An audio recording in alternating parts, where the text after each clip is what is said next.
হ্যাঁ ওটা হইলেই আল্লাহ। এখানটা ডিজিএফআই এখন সাহায্য পাবে।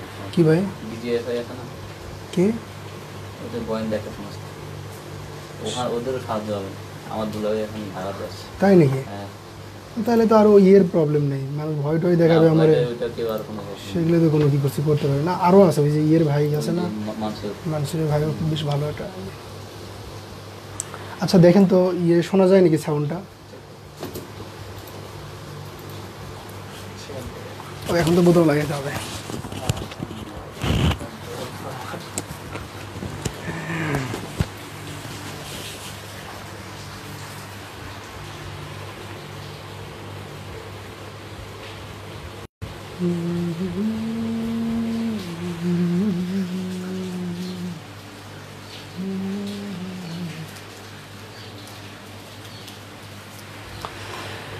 আল্লাহর রাস্তে সবাই একটু শেয়ার দেন, ঠিক আছে? আল্লাহর রাস্তে সবাই একটু শেয়ার মারেন, একটু লোকজন সবাই দেখুক। আমরা কিপটামি করবো না, ঠিক আছে? আমরা সব উদার, আমরা একেবারে উদার মনের পরিচয় দিব।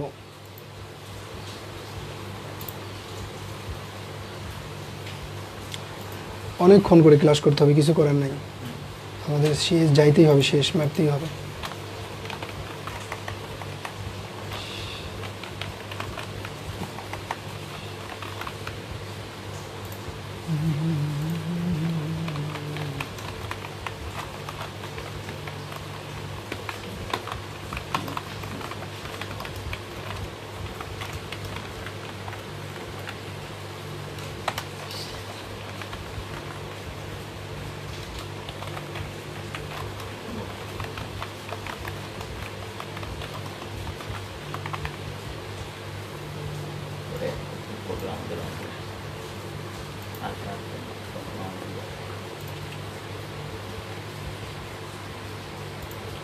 হ্যাঁ শেয়ার কি দিছে দু একজন?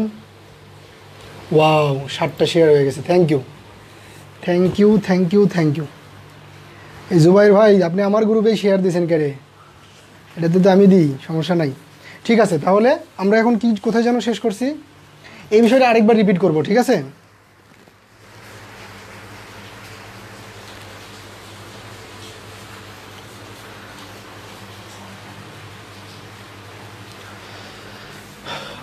তাহলে এখন আমরা যে বিষয়টা শিখতেছিলাম সেটা কি, কোনো একটা বিন্দু মানে কোনো একটা স্থানাঙ্ক কিভাবে চিন্তা করব, কোনো একটা স্থানাঙ্ক কিভাবে চিন্তা করব। ধরেন আমার স্থানাঙ্কটা কত, এক্স ওয়াই। তাহলে আমি যদি এখানে যদি একটা এক্সেস অঙ্কন করি, এটা এক্স, এটা কি ওয়াই। আমি যদি এটা একটা বিন্দু ধরি যে এই বিন্দুর স্থানাঙ্ক কত, এক্স ওয়াই, তাহলে আসলে ঘটনাটা কি? ঘটনা হলো যে এই বিন্দু থেকে এটা কি এক্স, তাহলে এক্স আসলে কতটুকু, ওয়াই অক্ষ থেকে এক্সের দিকে যতটুকু, ওয়াই অক্ষ থেকে। তাহলে এই বিন্দুটা ওয়াই অক্ষ কোথায়, এই যে এখানে, এখান থেকে এই পুরোটুকু, তাহলে কত, এক্স, ঠিক আছে? আবার ওয়াই কতটুকু, এক্স অক্ষ থেকে যতটুকু গেছি, এই যে এক্স অক্ষ থেকে যতটুকু গেছি ততটুকুই কি এই ওয়াই। তাহলে আমি যদি দেখেন এটুকুর পরিমাণ কত, এটুকুর পরিমাণ কত, এটুকুর পরিমাণ এক্স, আর হচ্ছে যে এইটুকুর পরিমাণ কত, ওয়াই। ওকে, তাহলে এইটুকুর পরিমাণ এক্স আর এইটুকুর পরিমাণ ওয়াই হলে এই বিন্দুর স্থানাঙ্ক কত, এক্স ওয়াই। তো আমি এই ফিগারটাকে একটু এইভাবে অঙ্কন করব, এইভাবে মনে করেন একটা টান দিলাম, আর এখানে যতটুকু এখানেও কি ততটুকু, সুতরাং এইটুকুর পরিমাণ আমার কত, এক্স, আর এইটুকুর পরিমাণ ওয়াই। আমার এটা দরকার নাই, আমি এটা একটু কি করে দিলাম, মুছে দিলাম। ওকে, তাহলে দেখেন আমি যে ফিগারটা অঙ্কন করছি, এই ফিগারের ভেতরে আমার এক্স অক্ষ এবং ওয়াই অক্ষ মানে কার্তেশীয় স্থানাঙ্কের এক্স ওয়াইটা কি আছে, এবং যেটার জন্য বিন্দু কোনটা, এই বিন্দু। ওকে, এবার কি ক্লিয়ার সবাই? এবার কি ক্লিয়ার?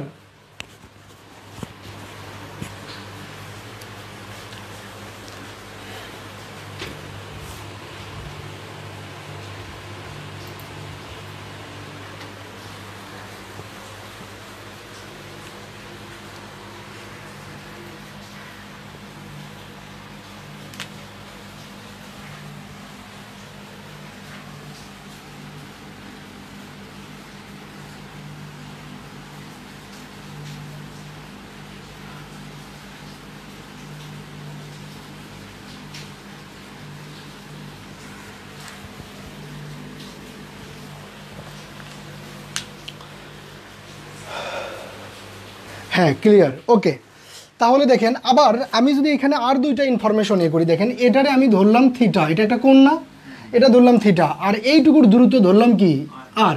তাহলে এই বিন্দুতে যদি আমি পোলার স্থানাঙ্ক চিন্তা করি, ওখানে কি পোলার স্থানাঙ্ক আছে না?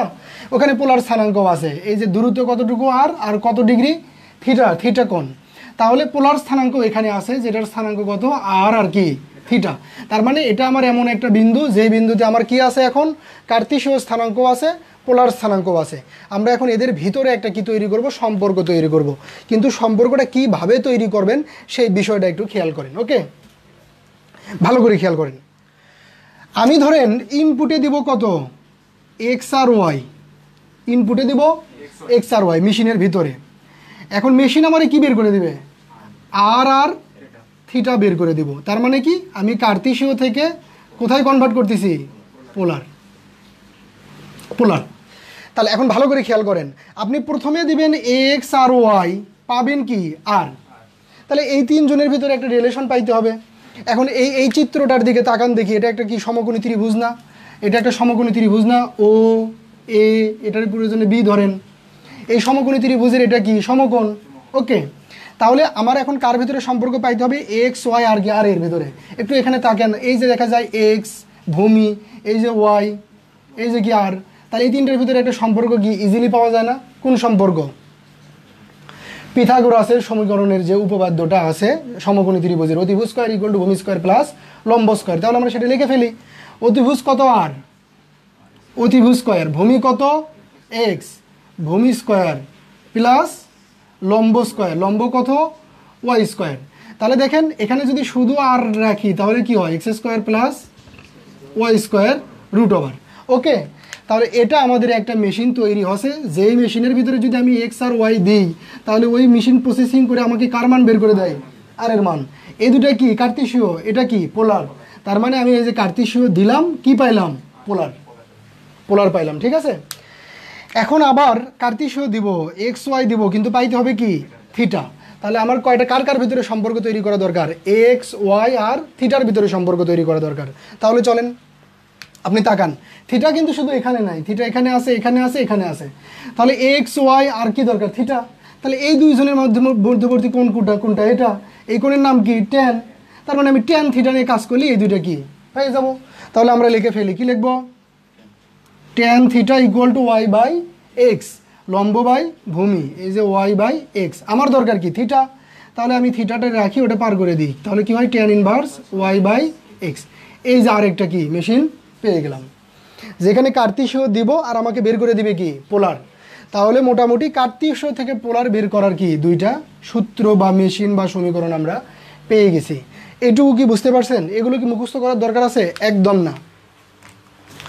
এগুলো কি মুখস্থ করার দরকার আছে? একদম না। এইভাবে প্র্যাকটিস করবেন।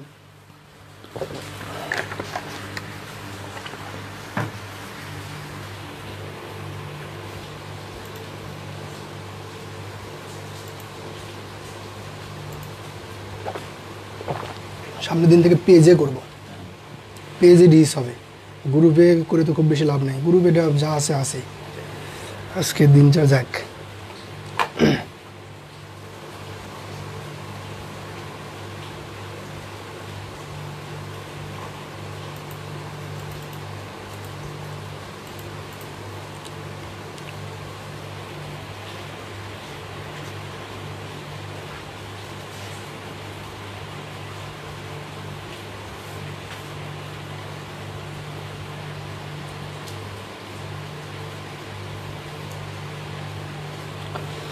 হ্যাঁ, সবার কি পর্যন্ত হয়েছে ভাই?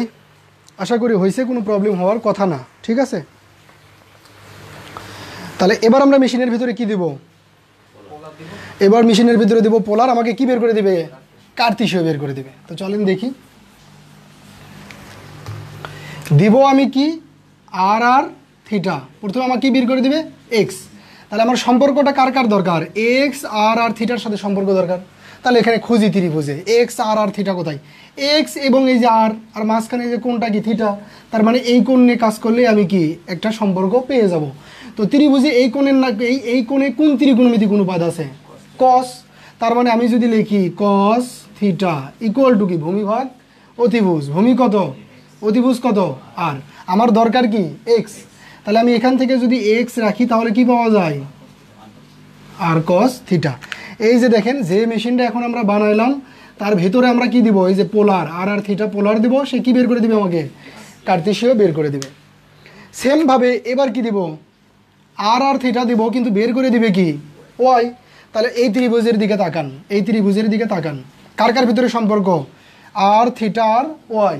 তাহলে এই যে ওয়াই এই যে আর আর মধ্যখানে কোণে কি আছে থিটা আছে, এই কোণের নাম কি সাইন কোণ।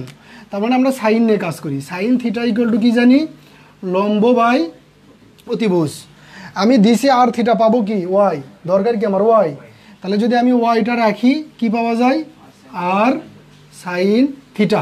তাহলে এটা আমার আরেকটা মেশিন যার ভিতরে পোলার দিলে সে আমাকে কি বের করে দেবে কার্তেশীয়। তাহলে আমাদের মোটামুটি কার্তেশীয় দিলে পোলার বের করে দেয় আর পোলার দিলে কার্তেশীয় বের করে দেয়, এই মেশিনটা বানানো কি কমপ্লিট, এই মেশিনটা বানানো কমপ্লিট। ক্লাস তেমন করে না, মানে ছেলেপেলে আগে থেকে যে কিছু শিখবে এরকম টেন্ডেন্সি নেই।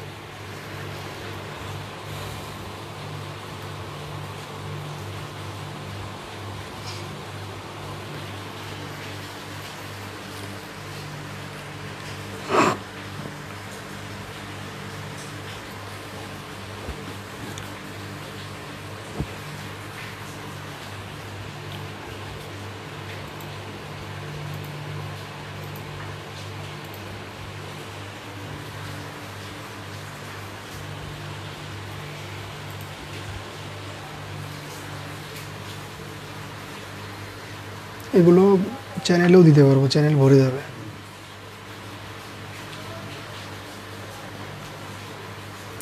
ওকে হয়েছে। তাহলে দেখেন আমরা কিন্তু স্টেপ বাই স্টেপ একটু করে করে যাইতেছি, এভাবে আমরা ধীরে ধীরে যাব। আর বইতে দেখবেন যে অনেকগুলো অধ্যায় বিভক্ত আছে, কিন্তু আমাদের কাছে অনেকগুলো অধ্যায় না, আমরা ভাগ করছি স্থানাঙ্ক, সঞ্চারপথ, সরল রেখা, বৃত্ত, কণিক, 5টা অধ্যায়। এজন্য আমি আগে করব কি আজকে আপনাদের এই স্থানাঙ্কর একেবারে সবগুলো যত সূত্র আছে এই সূত্রর বেসিকগুলো নিয়ে আপনি আলোচনা করব। সর্বশেষে যদি সময় থাকে 2-4টা অঙ্ক করে দেবো, ঠিক আছে। এরপরে আমরা হচ্ছে যে সলিউশন করে ফেলবো, আমার সাজেশনটা সলিউশন করে ফেলবো আমরা গ্রুপে। ওকে, তাহলে এই টপিকটা আমাদের শেষ। এখন যে টপিকটা আমি আলোচনা করব সেটা অনেক অনেক অনেক গুরুত্বপূর্ণ। পুরো জ্যামিতিটা ওইটা দিয়ে আলোচনা করতে হবে। পুরো জ্যামিতির এমন কোনো অধ্যায় নাই যে ওই জিনিসটা কাজে লাগবে না। আসেন মাথা ঠান্ডা করে কিছু হিসাব দেখেন, মাথা ঠান্ডা করে।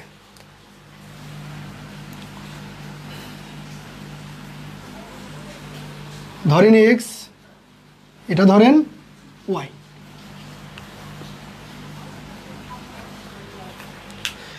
ধরেন এই জায়গাটাতে আমি একটা বিন্দু কল্পনা করি। কি কল্পনা করি? বিন্দু। তো বিন্দুর তো অবশ্যই একটা কি আছে, স্থানাঙ্ক আছে। তো ওই বিন্দুর স্থানাঙ্কটা আমি ধরে নিলাম, ধরেন x1 আর হলো y1।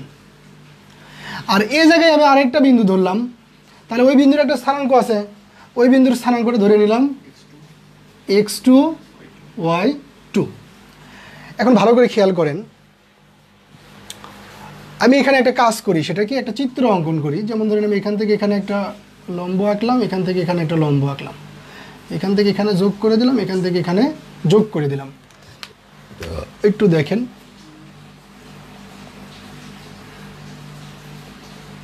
হ্যাঁ। এবার খুব সুন্দর করে আমাকে প্রশ্নগুলোর উত্তর বলে দেবেন সবাই, প্রশ্নগুলোর উত্তর বলে দেবেন। খেয়াল করেন, এই বিন্দুতে যদি এই স্থানাঙ্ক হয় তাহলে এখান থেকে এটুকুর পরিমাণ কত? x2, তাই তো? তাহলে এখানে যদি আমি চলে আসি, এটা তো লম্ব, তাহলে এখান থেকে এটুকুর স্থানাঙ্ক কত? x2। এটাতে কোনো সন্দেহ নাই তো? এখান থেকে এটুকুর পরিমাণ কত? x2। এই বিন্দুর স্থানাঙ্ক যদি এটা হয় তাহলে x1 কতটুকু? এই পুরোটুকু x1। ভালো করে খেয়াল করেন, এখান থেকে এটুকু যদি কত হয়? x2 হয়।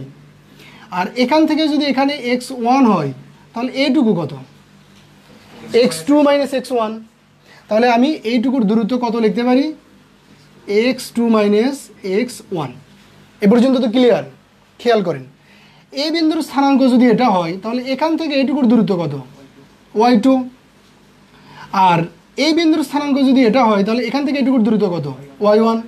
ওকে, তাহলে এটুকু যদি y1 হয় এটুকু কত, এখান থেকে এটুকু y1, তাহলে এখান থেকে এটুকু হলো y2 আর এখান থেকে এটুকু হলো y1, তাহলে এটুকুর পরিমাণ কত y2 মাইনাস y1। ঠিক আছে, এই হিসাবটা কি সবাই বুঝছেন? একটু কমেন্টস করেন। এই হিসাবটা কি সবাই বুঝছেন? একটু জানান আমাকে।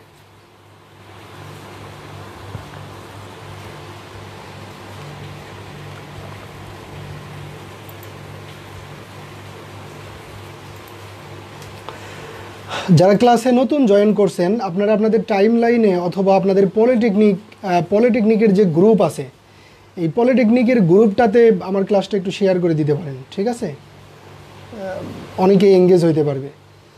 আপনাদের পলিটেকনিক্যালের যে গ্রুপ আছে, পলিটেকনিকের যে গ্রুপটা, সেই গ্রুপে ক্লাসটা শেয়ার করে দিতে পারেন।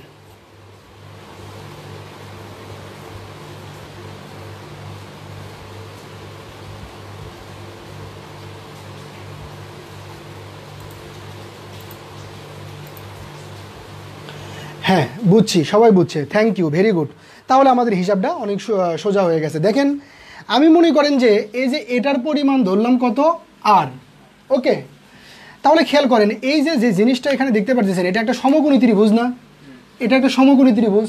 তাহলে এই সমকোণী ত্রিভুজ থেকে আমি পিথাগোরাসের উপপাদ্যটা অ্যাপ্লাই করতে পারি এই জায়গায়।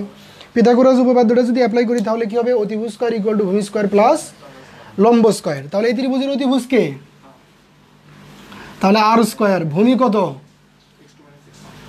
x2 মাইনাস x1, লম্ব কত y2 minus y1 whole square. ঠিক আছে, তাহলে আমি যদি শুধুমাত্র আর রাখি তাহলে কি লিখতে পারি, x2 minus x1 whole square plus y2 minus y1 whole square root over. ঠিক আছে, তাহলে এই জিনিসটা আমরা পেয়ে গেলাম।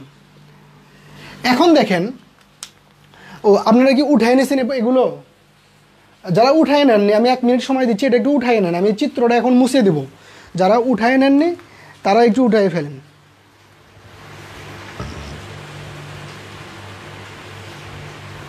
তপন ভাই আমি এই ভিডিওটা ইউটিউবে দিয়ে দিব, আপনি ইউটিউবে একটু পরে দেখে নিন। ঠিক আছে, আসলে লাইভ ক্লাস তো অনেক কষ্ট হয় বুঝছেন, এখানে তো চুপ করে থাকা যায় না, কথা বলতে হয় সব সময়, তো কথাগুলো আসলে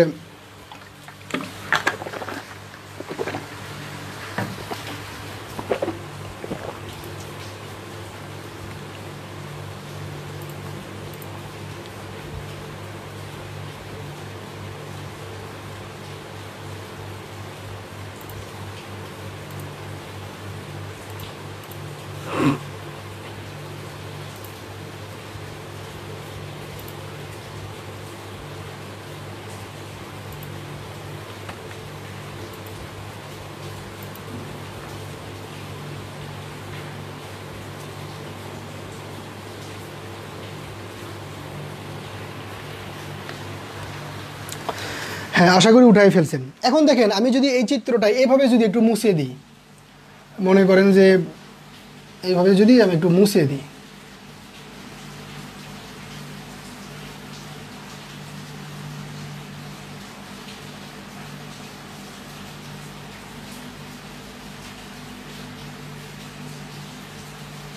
এখন যদি এগুলো আমি মুছে দিই, সব যদি মুছে দিই, দেখেন তো জিনিসটা কেমন হলো। আসলে কি এটা থেকেই তো আমরা এটা পাইছিলাম নাকি?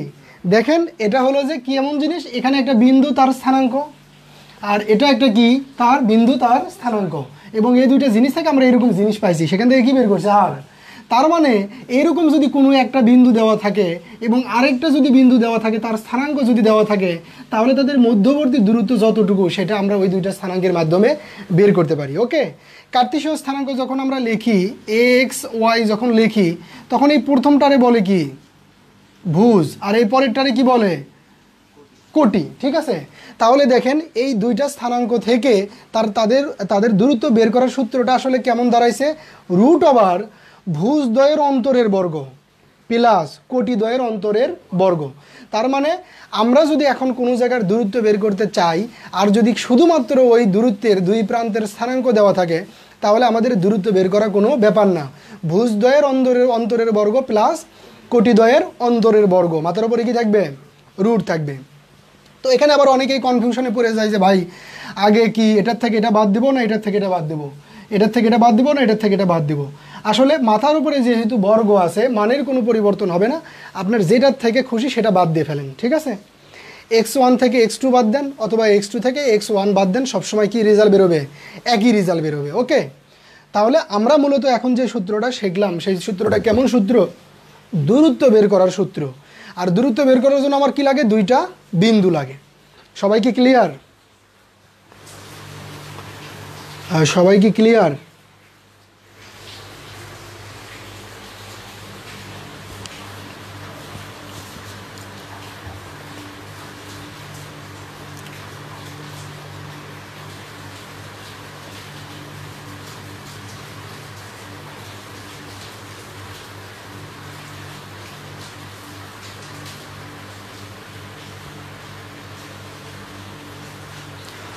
ওকে, আলমগীর ভাই জয়েন করছে, ক্লিয়ার, ঠিক আছে।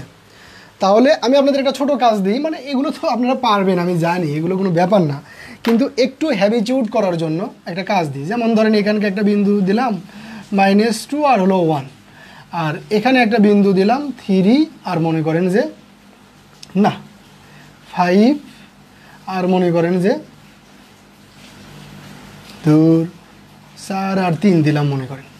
এখন এই বিন্দু আর এই বিন্দুর মধ্যবর্তী দূরত্ব আমি বলে দিলাম যে কত? Capital R. এখন আমি বললাম যে এই দূরত্বটা আপনারা একটু কি করেন? বের করেন। তাহলে দেখেন তো একটু বের করতে পারেন কিনা, বের করতে পারেন কিনা দেখেন তো, দূরত্বটা বের করে ফেলেন।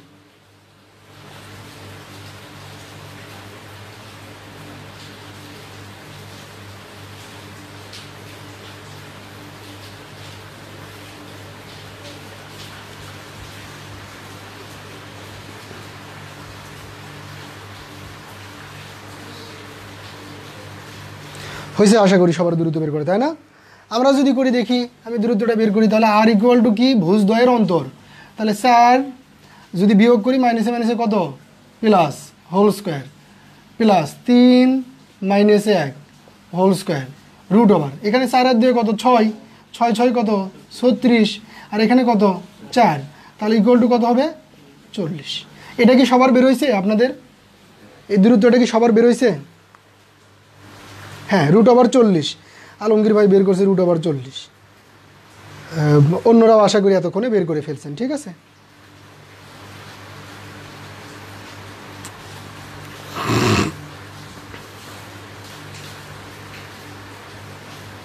ওকে, সবার বের হয়ে গেছে আশা করি। তো আমরা তাহলে কি শিখলাম? এখন দূরত্ব বের করার সূত্রটাও দেখে ফেললাম। এখানে ছোট্ট আরেকটা সূত্র আপনাদেরকে একটু বলে রাখি, সেটা কি দেখেন। যদি এই একটা বিন্দুর স্থানাঙ্ক হয় x1 আর কত? y1, আর এই একটা বিন্দুর স্থানাঙ্ক যদি হয় x2 আর হলো y2, আর তাদের মধ্যবর্তী যদি একটা বিন্দু থাকে যেটার স্থানাঙ্ক কত? x আর y, তাহলে দুই প্রান্তের দুই স্থানাঙ্ক থেকে আমরা মধ্যবিন্দুর স্থানাঙ্কটাও কি করতে পারি? বের করতে পারি। কিভাবে? x ইকুয়াল টু ভুজদ্বয়ের অন্তর যোগফল x1 + x2 / 2। আসলে মধ্যবিন্দু মানে কি? গড়, মানে মাঝখান। তো দুইটা জিনিসের মাঝখান বা মধ্য জিনিস নির্ণয় করার জন্য কি করতে হয়? গড় করতে হয়। সেই গড় করছে আসলে। y ইকুয়াল টু কত হবে? y1 + y2 / 2। তাহলে আমরা মধ্যবিন্দু বের করারও কি সূত্র দেখে ফেললাম। স্থানাঙ্কতে অনেক বেশি সূত্র নাই, আর কয়েকটা সূত্র বলে দিলে আমাদের কাজ শেষ হয়ে যাবে। এখন যদি এরকম কোনো একটা মান দিয়ে আমি যদি বলি মধ্যবিন্দু বের করেন, আশা করি আপনাদের কাছে কোনো ব্যাপার হবে না। ওকে, তো এটা তো বুঝছেন সবাই, এটা একবারই সিম্পল, না বোঝার কিছু নাই।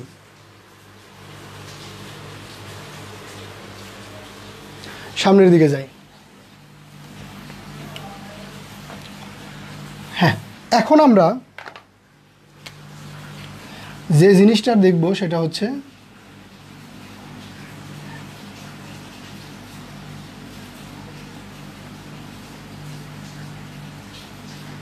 অন্তর্বিভক্তি জিনিসটা দেখব, যে অন্তর্বিভক্তি কি। অন্তর্বিভক্তি জিনিসটা মানে হলো অন্ত মানে ভিতরে, ঠিক আছে, কোনো কিছুর ভিতরে কি করবে, বিভক্ত করবে। তো একটা জিনিসকে বিভক্ত করলে সেখানে আসলে কি কি থাকে সেই বিষয়গুলো আমরা ক্লিয়ার করব, ঠিক আছে, সেই বিষয়গুলো আমরা ক্লিয়ার করব। তো তার আগে আমি একটু বলি যে আপনারা কি অনুপাত জিনিসটা কি বোঝেন কিনা। অনুপাত, একটা জিনিসের অনুপাত আসলে কিভাবে লেখে, আমাদের জ্যামিতিক ক্ষেত্রে যেরকম দরকার সেই রকম একটা এক্সাম্পল আমি দিই। ধরেন এটা একটা লাঠি, ঠিক আছে, এটা একটা লাঠি। এই লাঠিকে আমি সমান কয়েকটা ভাগে ভাগ করলাম। কয় ভাগে? 1 2 3 4, সমান ভাগ, কিন্তু সমান কয়টা ভাগে ভাগ করছি? 4টা ভাগ। এখন যদি আমি এই বিন্দুতে তার অনুপাত যদি চিন্তা করি, এই বিন্দুতে যদি তার অনুপাত চিন্তা করি, তাহলে আমাকে অনুপাত মানে কি, বাম পাশে কয় ভাগ আছে? 1 ভাগ। আর ডান পাশে কয় ভাগ আছে? 3 ভাগ। 1 ভাগ, 2 ভাগ, 3 ভাগ। তাহলে এই বিন্দুটার অনুপাত কত? এত। সেমভাবে যদি আমি এই বিন্দুর অনুপাত বের করতে চাই, তাহলে বাম পাশে কয় ভাগ, ডান পাশে কয় ভাগ। এই বিন্দুতে যদি অনুপাত বের করতে চাই, তাহলে 3 ভাগ আর কয় ভাগ? 1 ভাগ। খেয়াল করে দেখেন, এটা ঠিক এদিক থেকে যেরকম, ওদিক থেকে তাকালেও কিন্তু ওই রকম, যে ওই পাশে 3 ভাগ, এ পাশে গিয়ে 1 ভাগ, ঠিক আছে। তো আমরা আসলে জ্যামিতি যখন করব, তখন সাধারণত চেষ্টা করব যে এক্স অক্ষের পজিটিভ থেকে প্রথমটা হলো এটা, আর পরেরটা কোনটা? এটা। আমি যখন ম্যাথমেটিক্স করাবো, ম্যাথ করাবো, তখন এগুলো ক্লিয়ার হয়ে যাবেন। এখন তাহলে এত লোড নেওয়ার দরকার নেই, ভেজাল মনে হইতে পারে। তো এগুলোই আসলে কি অনুপাত। আপনি একটা খণ্ডের অনুপাত কেন বলতে পারতেছেন? কারণ এটা সমান ভাগ দেখে। আমি যদি আপনাকে এরকম একটা লাঠি দিয়ে বলতাম যে এই জায়গার অনুপাত কত, তাহলে কি আপনি বলতে পারতেন যে এটা কি রেশিও অনুযায়ী ভাগ করছেন, কতটুকু ভাগ করছেন, কত ভাগ আছে? আপনি কিছুই জানেন না। আপনি এই জায়গার অনুপাত কি করতে পারবেন না, বের করতে পারবেন না। তো এইরকম পরিস্থিতিতে আমরা এই যে অন্তর্বিভক্তির যে সূত্রটা থাকবে, সেই সূত্রের মাধ্যমে এরকম পরিস্থিতিতে আমরা কি বের করতে পারবো? অনুপাত বের করতে পারবো।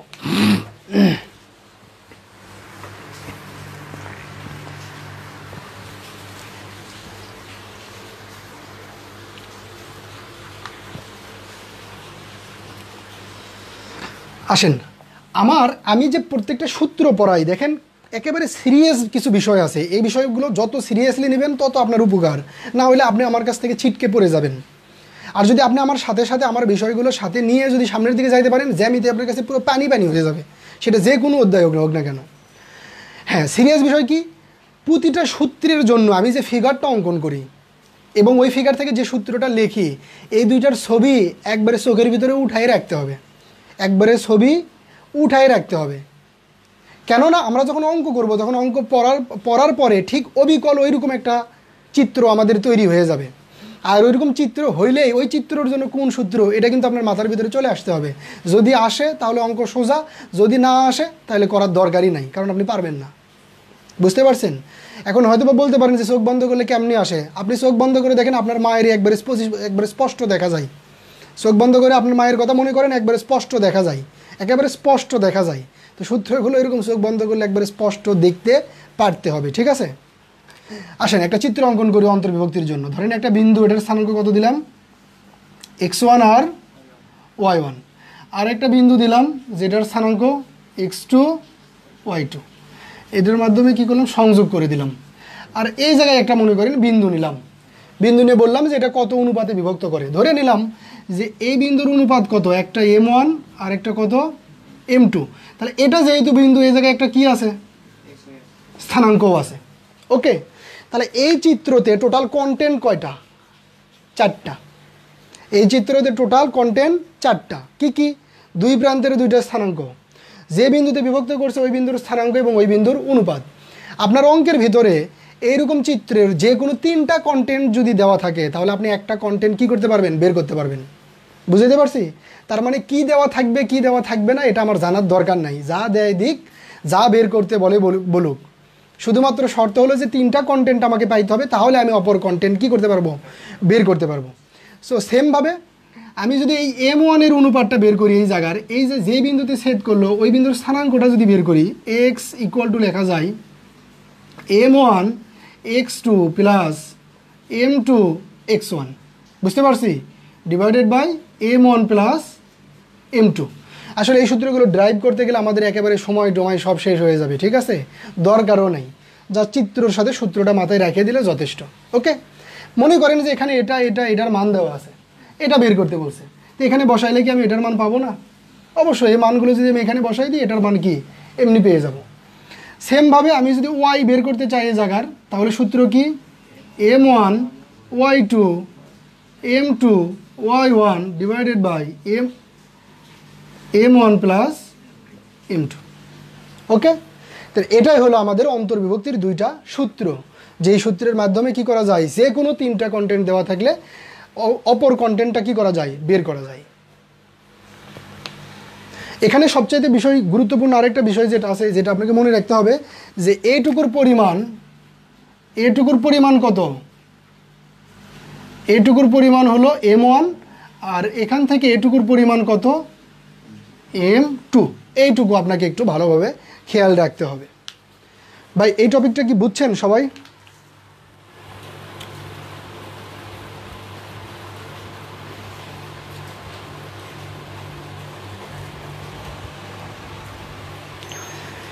এই টপিকটা কি সবাই বুঝতে পারছেন?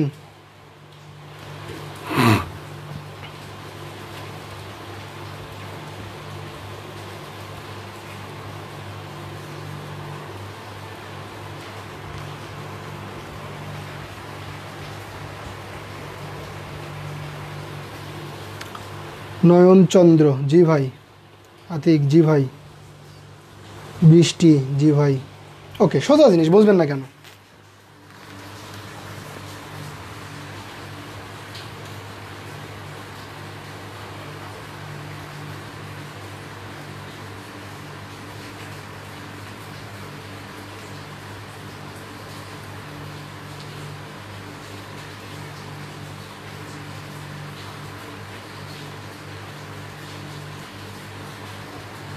ওকে, সবাই বুঝছেন। তাহলে এটা আসলে তেমন গুরুত্বপূর্ণ ছিল না, গুরুত্বপূর্ণ হচ্ছে আপনার হচ্ছে যে বহির্বিভক্তিটা। ঠিক আছে, তাহলে আমি এই ফিগারটা মুছে দিই। এই ফিগারগুলো কিন্তু চোখে উঠাবেন, চোখে উঠায় রাখবেন একেবারে। বহির্বিভক্তি,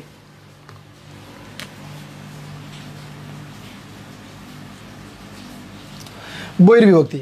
আপনি আমাকে প্রশ্ন করতে পারেন যে বাইরে আবার ভাগ করে কিভাবে ভাই, বাইরে আবার ভাগ করে কিভাবে ভাই? তো বহির্বিভক্তি বলতে আসলে বাইরে ভাগ করতে যায়নি। বহির্বিভক্তি বিষয়টা হচ্ছে যে এরকম যে যে আপনার একটা কিছু আছে, তার থেকে আপনি অতিরিক্ত কিছু নিছেন, কিন্তু আপনাকে প্রশ্ন করা হলো আপনি যে অতিরিক্তটুকু নিলেন সেটা পূর্বেরটার কত অংশ, সেটা পূর্বেরটার কত অংশ। ঠিক আছে, তো এই জিনিসটা হলো আসলে কি বহির্বিভক্তি। তো ওটার চিত্রটা একটু আমি কমপ্লিট করি আগে। ধরেন এটা একটা বিন্দু, যেই বিন্দুর স্থানাঙ্ক কত x1 আর হলো y1। এইখানে ঠিক আরেকটা বিন্দু, সেটার স্থানাঙ্ক কত x2 আর হলো y2। তো এটা একটা রেখা, এটারে আপনি কি করলেন, ইচ্ছা করে একটু এ পর্যন্ত কি করে নিলেন, বর্ধিত করে নিলেন। ওকে, তাহলে এই বিন্দুর স্থানাঙ্কটা কত xy। এখন কথা হলো এইটুকুরে আপনি এইটুকুর সাপেক্ষে কতটুকু কি বাড়াইছেন, এজন্য অনুপাতটা এই জায়গায় m1 ইস্টু কত m2, এইরকম হলো ফিগারের।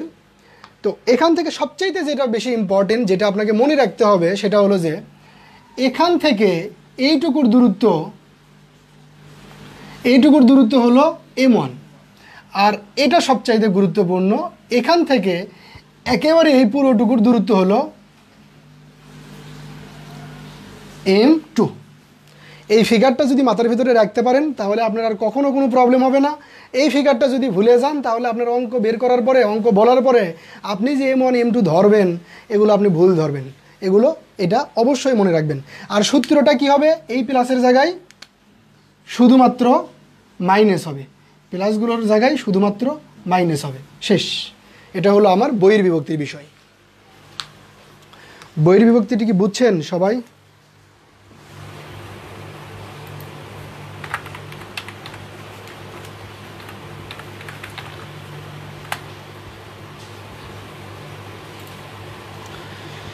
বহির্বিভক্তি বিষয়টা কি বুঝতে পারছেন?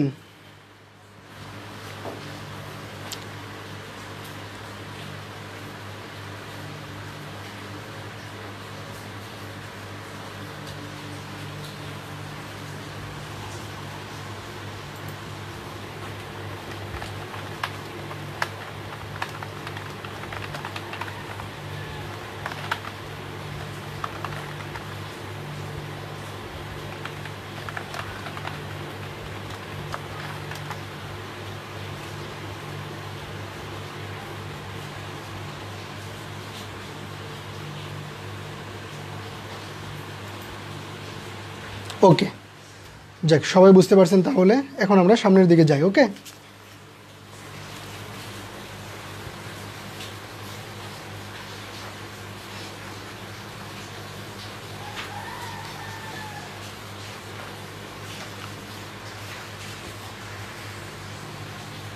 হ্যাঁ, তাহলে বহির্বিভক্তির বিষয়টা আমাদের ক্লিয়ার হয়ে গেল।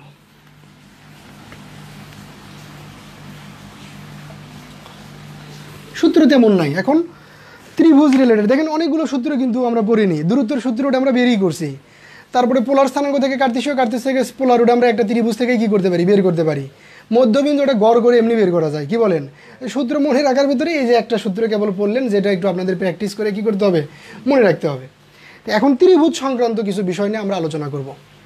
ত্রিভুজ সংক্রান্ত কিছু বিষয় নিয়ে আলোচনা করব। আসেন একটা ত্রিভুজ অঙ্কন করে নিই।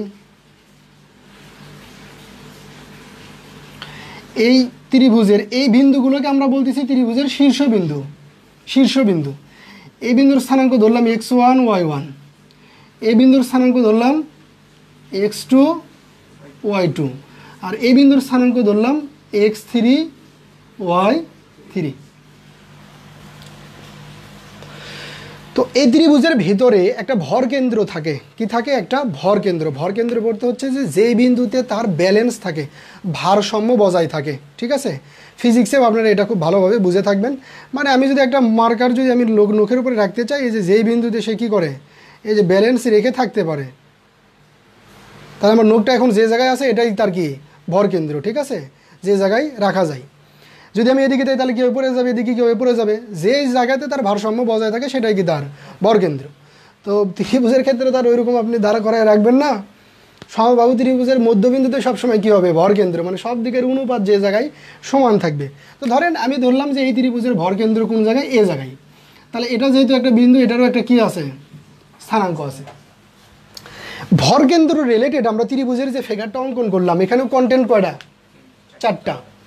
শীর্ষবিন্দুর 3টা স্থানাঙ্ক আর মাঝখানের কি একটা স্থানাঙ্ক, ভরকেন্দ্র যেটা। তাহলে এটার ক্ষেত্রেও তাই, কোনো একটা ভরকেন্দ্রের ম্যাথে যে কোনো 3টা কন্টেন্ট দিয়ে যদি আপনাকে চতুর্থ কন্টেন্ট বের করতে বলে, তাহলে আপনি এই সূত্রের মাধ্যমে কি করতে পারবেন, বের করতে পারবেন। ঠিক আছে, তো এটাও যেহেতু অ্যাভারেজ একটা গড়ের বিষয়, গড় 3টা জিনিসের গড় কীভাবে করে, 3টা যোগ করে 3 দ্বারা ভাগ দেয়। তো চলেন আমি এই যে এটার যেহেতু ভারসাম্য, এই যে এক্স কীভাবে বের করব, x1 plus x2 plus x3 divided by কত, 3। আর ওয়াই কীভাবে বের করব, y1 plus y2 plus y3 divided by 3।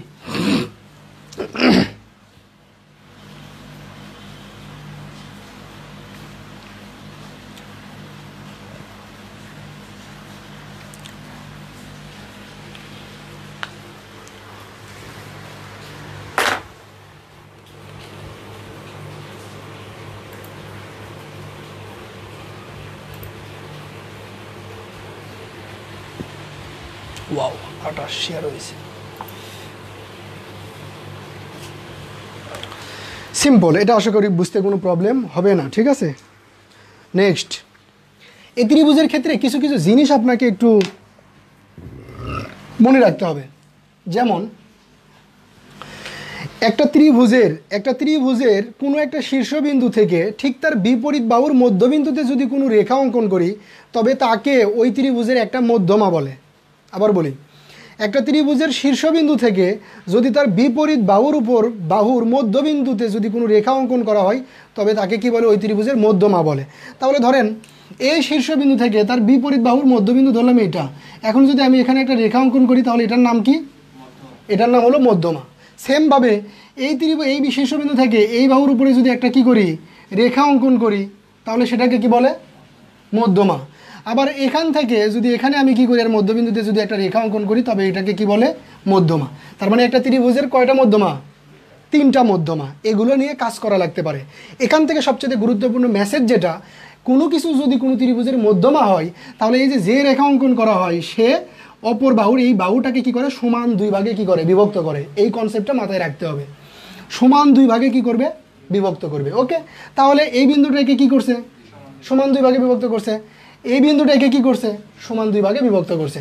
আর একটা সমবাহু ত্রিভুজের সবসময় এই বিন্দুটাই কি হবে, ভর কেন্দ্র হবে। ঠিক আছে, ভর কেন্দ্র হবে। কিন্তু বিষমবাহু ত্রিভুজের ক্ষেত্রে ওই জায়গাও নাও হইতে পারে, ম্যাক্সিমাম টাইমই আর কি ওটাই হবে। ওইগুলো পুঙ্খানুপুঙ্খভাবে আমাকে চিন্তা করতে হবে না, আমাকে বের করতে বলবে, আমি সূত্র অ্যাপ্লাই করব। মধ্যমার বিষয়টা কি ক্লিয়ার?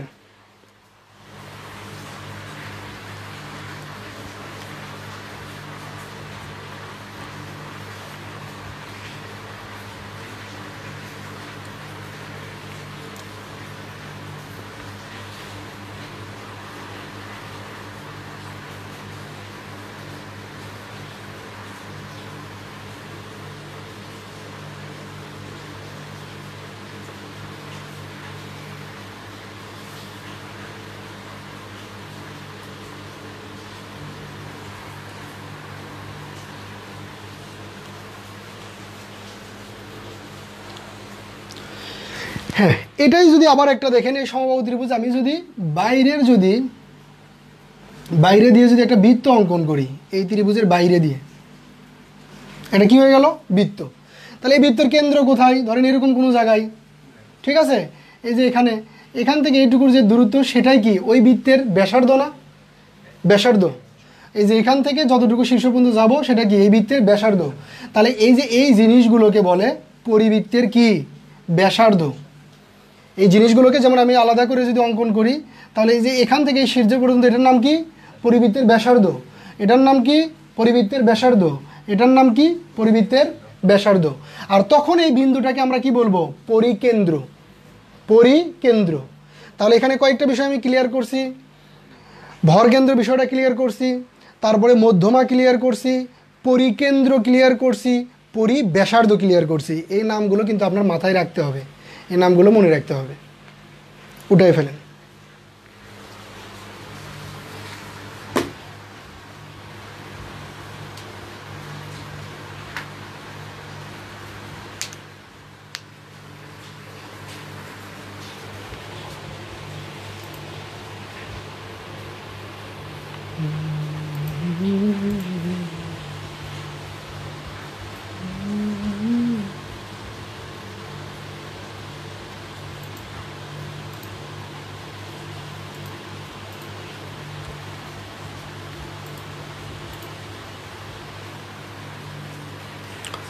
ওকে, উঠাইছে সবাই। লাস্ট টপিক আমাদের স্থানাঙ্কর, এর বাইরে আশা করি তেমন কিছু লাগবে না। লাস্ট টপিক যেটা, সেটা হলো ত্রিভুজের ক্ষেত্রফল বের করব। তো আপনারা আসলে অনেকে অনেকভাবে ক্ষেত্রফল বের করেন, গুণ টুন করে একবারে ভরায় ফেলেন। ওই অভ্যাসটা বাদ দেবেন, যদি সম্ভব হয় ওই অভ্যাসটা বাদ দেবেন। আমি যেভাবে দেখাই সেভাবে করার চেষ্টা করবেন। তাহলে হবে কি, গুণ কম করা লাগবে, খুব দ্রুত রেজাল্ট বের করতে পারবেন, কোনো প্লাস মাইনাসের ভুল হবে না। ঠিক আছে? সেটা কি দেখেন, আবার একটা ত্রিভুজ অঙ্কন করি। এই ত্রিভুজের এই বিন্দুর স্থানাঙ্কটা কি ধরে নিলাম? x1 y1। এই বিন্দুর স্থানাঙ্ক ধরে নিলাম x2 y2। এই বিন্দুর স্থানাঙ্ক ধরে নিলাম x3 y3। ওকে, খেয়াল করেন, এখন যদি আমি এই ত্রিভুজের ক্ষেত্রফল বের করতে চাই, এটার নাম দিই আমি, এটার নাম দিলাম, ধরেন এই বিন্দুটার নাম দিলাম এ, এই বিন্দুটার নাম দিলাম বি, এই বিন্দুটার নাম দিলাম কি? সি। তাহলে যদি আমি এই ত্রিভুজের ক্ষেত্রফল বের করতে চাই, ত্রিভুজ এ বি সি এর কি ক্ষেত্রফল, তাহলে এই ত্রিভুজের ক্ষেত্রফল কিভাবে হবে? আমরা নির্ণয়কের মাধ্যমে এই ত্রিভুজের ক্ষেত্রফলটা নির্ণয় করব। নির্ণয়কের মাধ্যমে নির্ণয়কটা কিভাবে গঠন করব দেখেন, সামনে একটা কি দিবেন? হাফ। নির্ণয়কের জন্য কি লাগে? পরম সাইন লাগে, পরম মানটা লাগে। এরপরে আপনি ইচ্ছা মতো এই তিনটা স্থানাঙ্ক লিখবেন, ইচ্ছা মতো। তো আমি সিরিয়ালভাবেই লিখি। প্রথমে লিখলাম x1, এখানে লিখলাম কত? y1, এখানে লিখলাম x2, এখানে লিখলাম y2, এখানে লিখলাম x3, এখানে লিখলাম y3। আর এই যে নির্ণয়ক মানে কি? নির্ণয়কের রো এবং কলাম কি হবে? সমান হবে। এটা রো কয়টা আছে? 3টা। কলামও কয়টা হইতে হবে? 3টা। তার মানে সারা জীবন একটা কলাম কি থাকবে? বাকি থাকবে। সেগুলোতে আপনি কত কত দিবেন? 1 1 দিবেন। এটা ত্রিভুজের ক্ষেত্রফল। এটা হলো আমার এই ত্রিভুজের ক্ষেত্রফল। তো ক্ষেত্রফলটা তো লেখা কোনো ব্যাপার না, ক্যালকুলেশনটা ব্যাপার। তো ক্যালকুলেশনের সময় এখন আমি যে কয়টা লাইন করাবো, আপনি যত ত্রিভুজের ক্ষেত্রফলের অঙ্ক করবেন, প্রত্যেকটা সময় আপনাকে ওই কয়টা লাইন ক্যালকুলেশন করতে হবে। কিভাবে ক্যালকুলেশন করবেন খেয়াল করেন। প্রথমে আমার কত থাকলো? হাফটা থাকলো।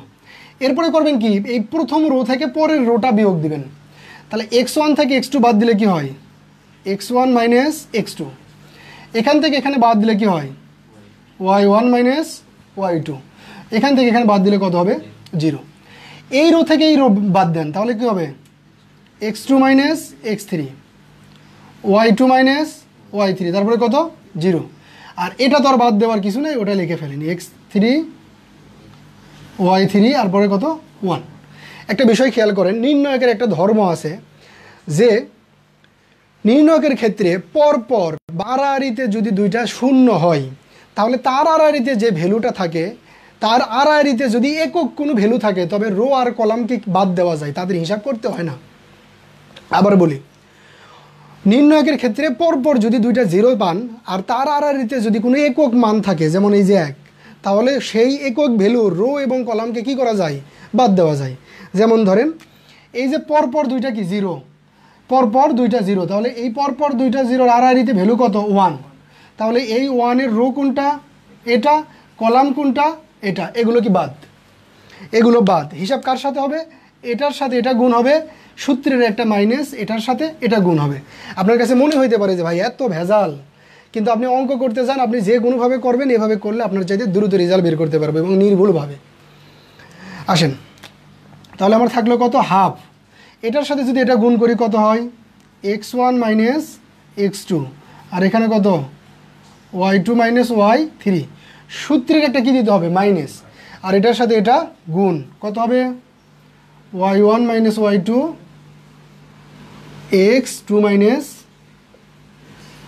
x3, এবং এটাও কি হবে একটা পরম মান হবে। যদি ত্রিভুজের ক্ষেত্রফল বের করার পরে এর ভিতরে ক্যালকুলেশন করে যদি কখনো নেগেটিভ মানও বেরোয় তারপরেও সেটা কি পজিটিভ, ক্ষেত্রফল কখনো নেগেটিভ হতে পারে না। তো প্রত্যেকটা ত্রিভুজের ক্ষেত্রফলের অঙ্কে আপনাকে করতে হবে কি এই পর্যন্ত হিসাব করতে হবে, ঠিক আছে, এই পর্যন্ত হিসাব করতে হবে। মোটামুটি স্থানাঙ্কর বেসিক এতটুকু হইলে আমরা অঙ্ক শেষ করে ফেলতে পারবো। অনেক বেশি সূত্র, অনেক বেশি সূত্র না, মনে রাখার মতো সূত্র সর্বোচ্চ 3 থেকে 4টা, এতও না, ঠিক আছে। এই পর্যন্ত কি ক্লিয়ার ভাই?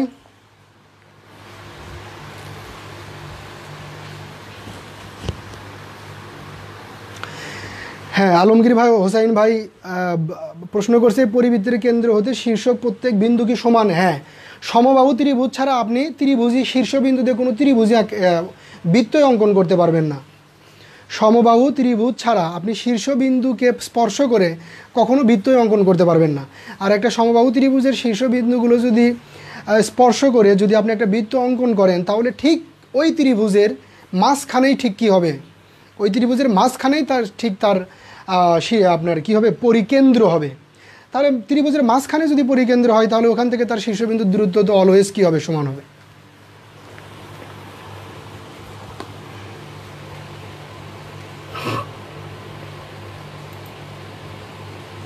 কোচিংয়ে বীজগণিত আগে শেষ করে অনেক উপকার হয়েছে, কারণ এখন অন্য কোচিং যেমিতি শেষ করে ফেলে দিয়েছে, আমরা শেষ করলে কোনো প্রবলেম নেই।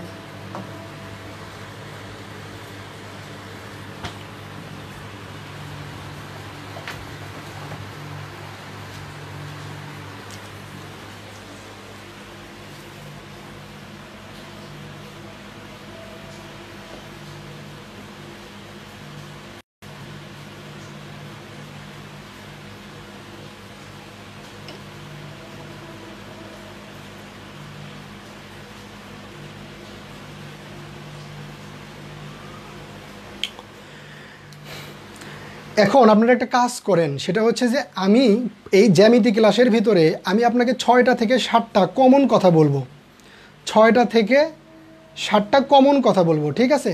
আপনি এই কথাগুলোকে নাম দিতে পারেন যে আপনি কি ধরনের নাম দিবেন। ভালো জিনিস তো আমার আবার পছন্দ হয় না, ভালো জিনিস ধরেন মনে থাকে না, আপনি বলতে পারেন যে বিচ্যু ট্রিক্স 1, এটার নাম আপনি দিতে পারেন বিচ্যু ট্রিক্স 1।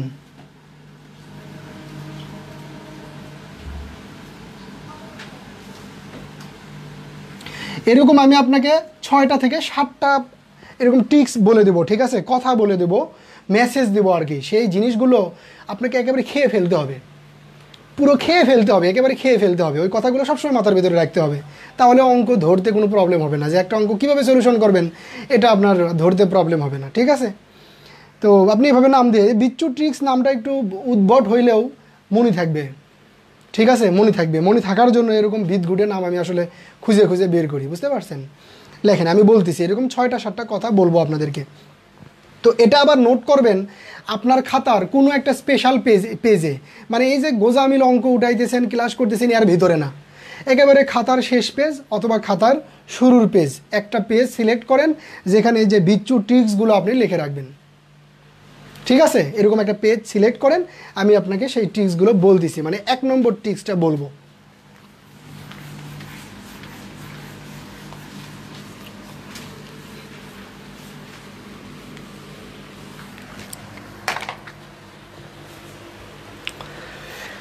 তো এই ট্রিক্সগুলো আসলে যে আপনারা মনে করতেছেন যে ভাই মনে হয় এখন কি না কি দিবে, একেবারে তাবিজ বানিয়ে দিবে যেগুলো দিয়ে একেবারে ক্লাস টেলাস কমপ্লিট, মানে পুরো জ্যামি দিয়ে আমি বুঝে ফেলবো বা পেরে যাব। আপনি হয়তো ভাই এরকম মনে করছেন যে ভাই নামও দিছে বিচ্ছু ট্রিক্স, মানে বিশাল কিছু মনে হয়, এখানে মনে হয় জাদু টাদুর মতো কিছু অন্যরকম কোনো জিনিসপত্র দিবে, এরকম মনে হইতে পারে আপনার। আসলে এরকম কিছু না। আমি একবারে মানে আপনি যে কথাগুলো জানেন সেই কথাগুলোই আমি লিখে দেবো। আর এগুলো আমি যে বিচ্ছু ট্রিক্স এই যে 6টা 7টা কমন মেসেজ দিতে চাইছি, এই প্রত্যেকটা মেসেজ আপনি জানেন, সেগুলোই আমি একটু আপনাদেরকে লিখতে বলবো। কিন্তু কেন দেখেন, গ্রামে একটা কথা প্রচলিত আছে যে চোর পালাইলে বুদ্ধি বাড়ে, চোর পালাইলে বুদ্ধি বাড়ে। আপনার বাড়িতে ধরেন লাঠি আছে, ছোরা আছে, অনেক কিছু আছে মনে করেন চোরকে ধরার জন্য। তো এখন চোর যখন বাড়িতে ওঠে ওই সময় কিন্তু লাঠির কথা মনে থাকে না, মানে আপনি খুঁজে খুঁজে পুরো বাড়ি মনে করেন যে একবার তন্ন তন্ন করে খুঁজে ফেলবেন, কিন্তু লাঠি কোথায় আছে এই কথাটা আপনার মনে হবে না। কেন? কারণ লাঠিটা রাখছেন তো আপনি কয়েক মাস আগে অথবা কয়েক বছর আগে, এটা কোথায় আছে এটা যদিও আপনার মনে থাকে, কিন্তু ওই সময় আপনি এটা কী করতে পারবেন না, মনে করতে পারবেন না। তার সাথে যদি আরও এরকম হইতো যে ঠিক আপনি চোর ধরার জন্য একটা লাঠি রাখছেন, আর প্রত্যেক দিন আপনার এশার নামাজ যেরকম আপনি মুসলমানের জন্য ফরজ, রাত্রে খাওয়া যেরকম আপনার একবারে বাধ্যগত, মানে খাইতেই হবে, সেমভাবে এরকম যদি আপনি একটা কাজ করে নেন যে আমি প্রত্যেক দিন ঘুমানোর আগে আমার লাঠিটা একবার করে দেখে ঘুমাবো, চোর মারার যে লাঠিটা এই লাঠিটা একবার করে দেখে ঘুমাবো, তাহলে বলেন এরকম করে যদি 2-3 মাস আপনি লাঠিটা দেখেন আর তারপরে যদি চোর আসে, তাহলে কি আপনার মনেই করতে হবে যে লাঠি কোথায়? অটোমেটিক আপনার হাত ওই লাঠির কাছে চলে যাবে, বুঝতে পারছেন নাকি? তো এই ট্রিক্সগুলো আসলে সেরকম যে এই ট্রিক্সগুলো আপনি জানেন কিন্তু এগুলো এলোমেলো থাকার কারণে অঙ্কটা যখন করতে নেবেন ওই সময় ওই ট্রিক্সগুলো আপনার মনে পড়বে না, ওই লাঠির মতো মনে পড়বে না, অথচ আপনি জানেন। তো এগুলো যদি একটু সাজায়ে গোছায়ে সুন্দর করে খাতায় লেখা থাকে, আপনারা যদি সেটার সাথে মূলত মিলায়ে প্র্যাকটিস করেন, তাহলে ওই যে প্রতিদিন লাঠি দেখার মতো হবে, যে অঙ্ক পড়বেন আর কথাগুলো মনে পড়ে যাবে, বুঝতে পারছেন? এর জন্য আমি খুব সুন্দর করে কথাগুলো আপনাকে আসলে রেডি করে দেব, বুঝতে পারছেন? এই কথাগুলোর উদ্দেশ্য হলো এটাই। একটা কমেন্টস করছে, পড়ে আসি। ত্রিভুজের সূত্র এর ক্ষেত্রে প্লাস মাইনাস প্রতীকগুলো কোথায় কোনটা বসে যদি সূত্রের মাঝে লিখে দিতেন। না, কোনো প্লাস মাইনাস সূত্রের দরকার নেই, ওই ঝামেলা বা ওই কাহিনিগুলোতে যাব না দেখেই তো আমি আপনাকে বুদ্ধি শিখাইয়ে দিছি। কোনো প্লাস মাইনাসের হিসাব করার দরকার নাই, ঠিক আছে? কোনো প্লাস মাইনাস হিসাব করার দরকার নেই, ঠিক যেমনি বলছি এমনি ক্যালকুলেশন করবেন, হয়ে যাবে, কোনো হিসাব করতে হবে না। আর যদি ওই আপনার যদি নির্ণয়কের যদি আপনি প্লাস মাইনাস বা ডিটেলস একেবারে ছোটো বাচ্চাদের মতো করে যদি শুরু করে একবারে আমার লেভেল পর্যন্ত যদি আপনি চিন্তা ভাবনা করতে চান, তাহলে আমার চ্যানেলে যাইয়ে দেখেন যে নির্ণয়কের উপরে প্রায় 40টা ভিডিওর একটা প্লে লিস্ট আছে, ওইটা যাই একটু করে ফেলেন, নির্ণয়ক আর ম্যাট্রিক্সটা করে ফেলেন, আপনি তাহলে A to Z বুঝে যাবেন। তো ঠিক আছে, বিচ্ছু ট্রিক্স নাম্বার 1 এখন।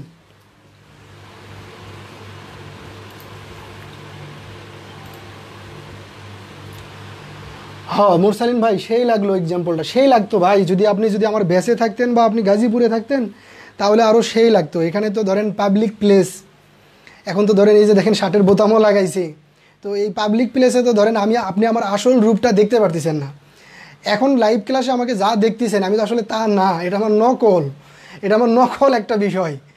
তো আসল আমি যদি ধরেন আপনার ক্লাসে যদি আপনি তখন যদি ক্লাসটা করতেন, তাহলে বুঝতেন যে আসলে বিচ্ছু ট্রিক্স আসলে কি। ওকে, তো ঠিক আছে, লেখেন সবাই, রেডি? 1 নম্বর ট্রিক্সটা,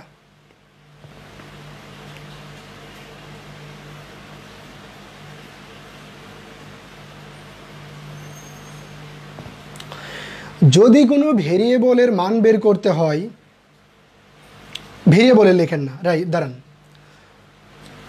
যদি কখনো অজানা কোনো কিছুর মান বের করতে হয়, যদি কখনো অজানা কোনো কিছুর মান বের করতে হয়,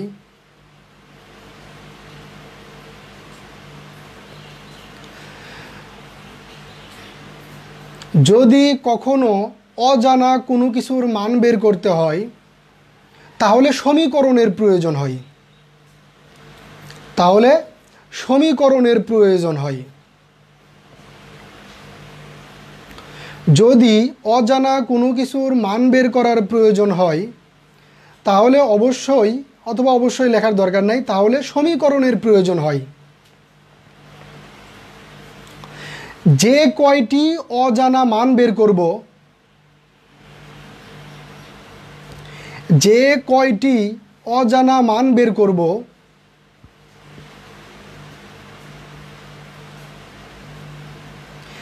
ঠিক ওই কয়টি সমীকরণের প্রয়োজন হবে।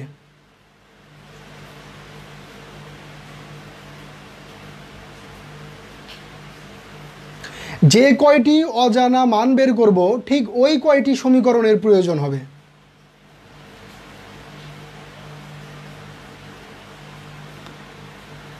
আর সর্বশেষে সমীকরণ হলো যার বাম পক্ষ আর ডান পক্ষ থাকে। সমীকরণ হলো যার বাম পক্ষ আর ডান পক্ষ থাকে।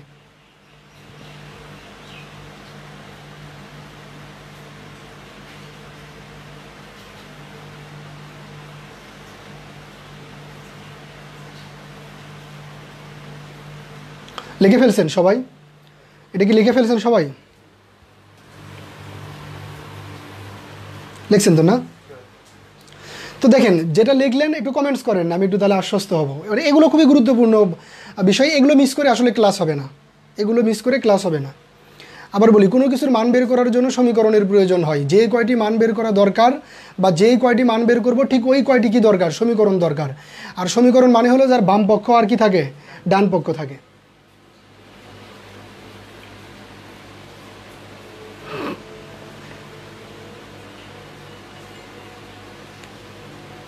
জি ভাই, লিখছি। হ্যাঁ, এবার লেখেন বিচ্ছু ট্রিক্স নাম্বার 2। বিচ্ছু ট্রিক্স 2।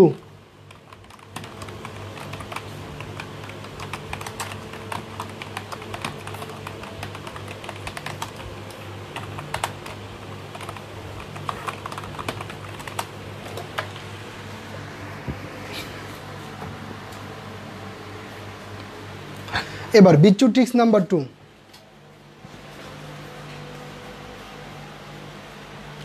আচ্ছা, তাহলে আমার এখানে প্রশ্নটা কি? প্রশ্ন হচ্ছে যে কোনো কিছুর মান বের করার জন্য কিসের দরকার হয়?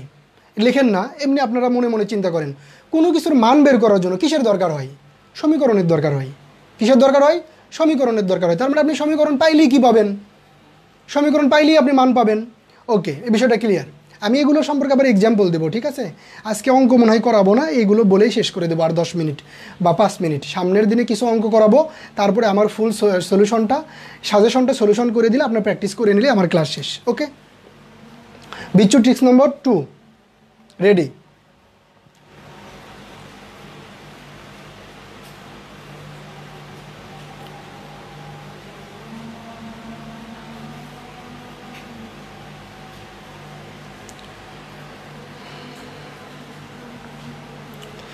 লেখেন, সমীকরণের জন্য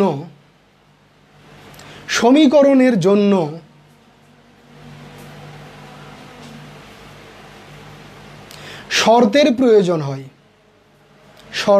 শর্ত। সমীকরণের জন্য শর্তের প্রয়োজন হয়।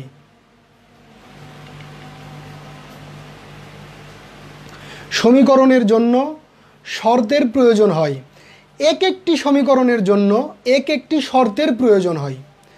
এক একটি সমীকরণের জন্য এক একটি শর্তের প্রয়োজন হয়।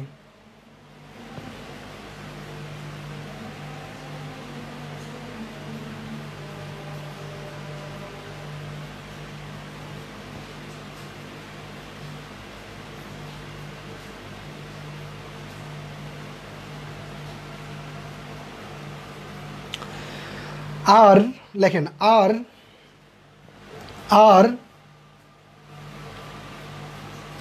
শর্তগুলো অবশ্যই আমাদের প্রবলেমের ভেতরে দেওয়া থাকবে। শর্তগুলো অবশ্যই আমাদের প্রবলেমের ভেতরে দেওয়া থাকবে।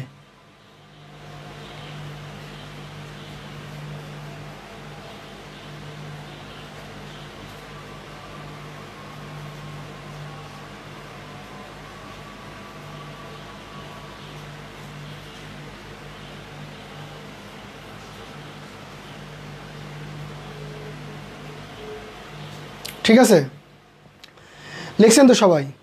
দেখেন এগুলো কথা কিন্তু পরিচিত, আপনাদের পরিচিত, কিন্তু এই কথাগুলো গোছানো থাকলে আমি অঙ্ক করার সময় আপনাকে এই কথাগুলো মনে করে দেবো। ঠিক আছে, তখন আপনি মনে করেন যে খুব দ্রুত এটা ধরে ফেলতে পারবেন।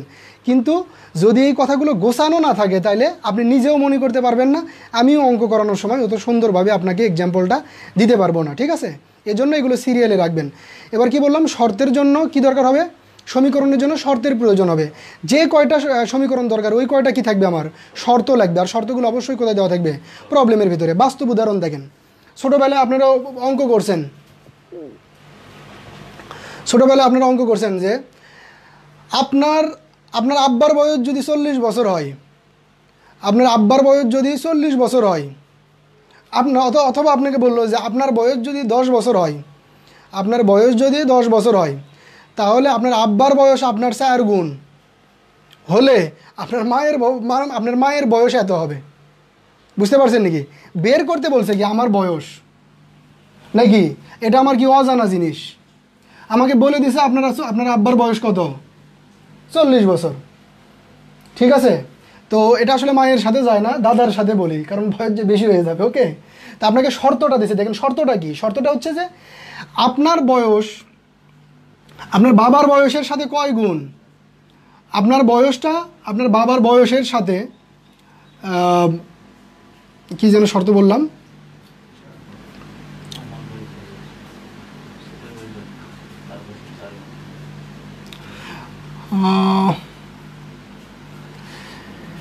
ধরেন এরকম যে এই যে ধরেন এটা কি আপনার বয়স আর এটা কি আপনার বাবার বয়স। ঠিক আছে, এখন বললো যে আপনার বয়স আর আপনার বাবার বয়স যদি গুণ করা হয়, অথবা আপনার বয়স আর আপনার বাবার বয়সের সমষ্টি আপনার দাদার বয়স, তাহলে আপনি কি করবেন? এটা কিন্তু শর্ত যে আপনার দাদার বয়সটা কি আপনার বয়স আর আপনার বাবার বয়সের সমষ্টি।